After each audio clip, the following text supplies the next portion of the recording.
Hello, everybody. Welcome to 100% Theory and 100% Practice. This is the podcast, and my name is Abdul Wahid or Wahid, which basically means Wahid means the unique one, but it is one of the 99 attributes of God in Islamic religion. And according to the religion, you can't be called one of the names of God. So my full name is Abdul Wahid, which means the servant of the unique one. Today I am representing you, partially taking one step after the evolution of selfishness.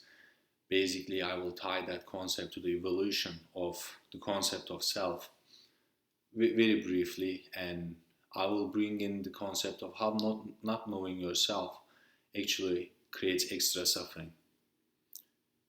I will not call unnecessary suffering because uh, it is there, but I can definitely say it can be prevented.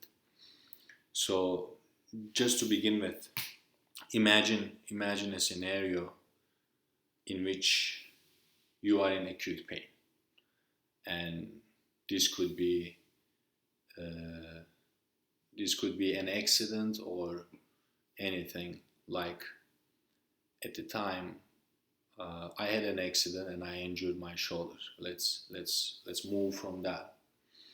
So the reality of the situation is this: you go out to do something, you get an accident, something happens. Furthermore, you hurt, and as you hurt, you start to suffer. But what is the difference?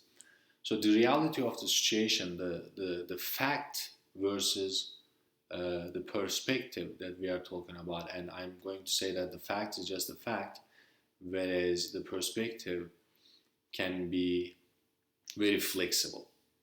And the fact is pain.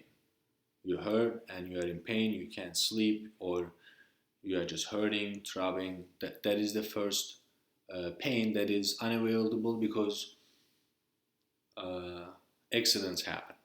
So that's basically why it's unavoidable. Furthermore, you come back and then you started to think to yourself, oh, I should not have gone, I should not have done that thing, I should have been like this and like that. So this is rather than reflecting and taking lessons from the past, this more turns into reminiscing and regretting and kind of just taking a stick and beating on yourself. So this is the suffering that you inflict on yourself. So otherwise, it would just be pain. And pain is basically an area of awareness that is so intense that all of your conscious mind kind of resides wherever that pain is. Imagine, take a moment and then sit down. And as you are relatively aware of this moment, notice how big is your pinky toe. Well, whatever you are thinking or whatever you are engaged in your mind, you would have to go down all the way to your pinky toe, find where it is, and then see how it feels. So the space that your pinky toe is occupying in the awareness of yourself is very little. But what happens when you hit your foot to the coffee table? Then immediately all of you becomes that pinky toe. I mean, you don't think that you have the pinky toe, but all of yourself resides in the pinky toe. So this brings the question to then what is the self? Well, this is the exact point why not knowing the self creates the suffering. If you think that the self is a responsible person, I mean, this is all great. You have to have a self and you have to know how to. I'm just talking about the extreme in a general manner. So none of the stuff I am saying is uh, straight as it is. I'm just allowing my stream of consciousness to go. So as you are not avoiding, or as you are not knowing yourself, basically you are like, oh, I was this person, I should have foreseen this, I should have avoided this situation, I should have taken better care of myself, yada yada yada. Basically your identity takes that pain and create suffering for you. But whereas if you were a person, let's say, again, because everybody has that capacity, because once you get curious and dive into yourself, this is what it turns out to be. If yourself is an ever-growing being, an ever-changing, and an intrinsic part of nature, because after all, if nothing, if let alone all the spiritual things, we are a part of nature, just like animals and trees and other live and dead beings or lifeless beings. We have both. So the second you look at yourself as in like, hey, you are a part of a bigger play, and the only way to enjoy this bigger play is to watch it. So once you bring your awareness to that level, then basically, like the acute pain can even be something that you find pleasure in, not in a sadistic way, but because you know, although how intense that pain is, first of all, you know that you are ever changing, so you are not going to get stuck there. Second of all, because you are smart, you have your entire life experience, and you know anytime you have faced with an acute pain, and if you can zoom out and look at the paradigm, there's a paradigm shift. So immediately that acute pain, rather than ignoring the elephant in the room, or really getting obsessed that you have to fix it, like none of the extremes. But then the second the pain comes, it's like what you call the lightning.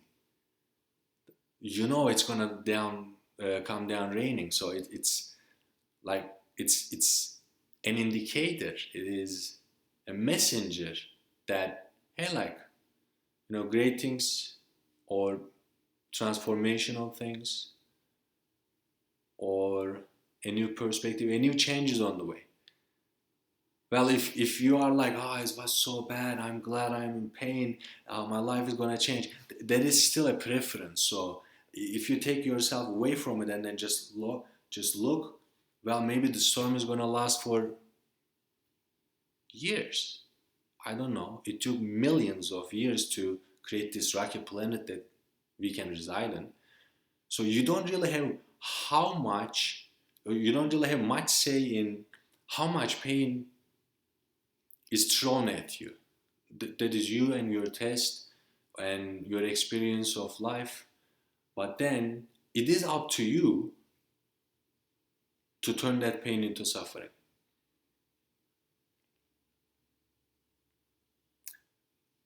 I wanted to end this, but just so I can think forward for the next thing. Let's talk how does the self sustain itself, because the self can sustain itself through joy or through suffering. We are going to tie it to that one hopefully next week. And to wrap it up in conclusion, let's start to see who you think yourself is. Who you think you are. And I am asking this with the most open mind. Are you a hero? Are you a helper? Are you a caregiver? Are you a victim? Are you somebody that life has not been fair to you? Who do you think you are? Not when I ask you, who are you? Or when you show up and then he's like, who are you? My name is this, that, and I'm here for none of that. Really, this is also going to be a nice segue to tie into beliefs, that who do you believe you are? This is very important in terms of understanding why you are accomplished or disappointed in life. Not that they are the only routes, but just one wide extreme. In peace and blessings. Again, if you do like the content, please subscribe to the channel, click on the bell icon, and like the video and share with those who you like. Have a great week. In peace.